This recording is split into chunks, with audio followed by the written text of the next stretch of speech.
oldimga bitta ayol keldi. 7 yildan beri bepushtman, bo'yimda bo'lmayapti, men aybdorman, bormagan shifokorim qolmadi. Mana bir papka analizlar, stimulyatsiya ham bo'lgan, gormonlar ham topshirgan, hamma narsa qilmagan narsasi qolmagan. 7 yil uyqusiz tunlar, 7 yil ko'z yoshlar, 7 yil dildagi og'riqlar, 7 yil oiladagi muhit. Bu juda oson emas, azizlarim. Keyin bitta savol berdim, mana papkasini tekshirdim-da, turmush o'rtog'ingiz analizi qani desam, turmush o'rtog'im analiz topshirgan yo'q, faqat o'zing tekshirtiraver. Men yaxshiman deb aytayapti deydi. Keyin yana nima deydi? Turmush o'rtog'imda bu men ikkinchi oilam, birinchi oilasidan farzandlari bor.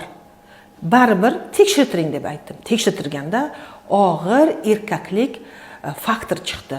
Demak, erkagini androlog, urolog tekshirish kerak va o'sha urolog bilan hozir shug'ullanishyapti. Azizlarim, hech qachon umidsiz bo'lmang.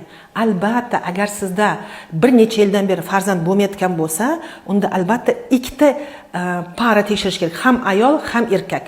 1 yil 35 yoshgacha, 35 yoshdan keyin 6 oy ichida bo'lmasa, albatta reproduktologga borishingiz zarur.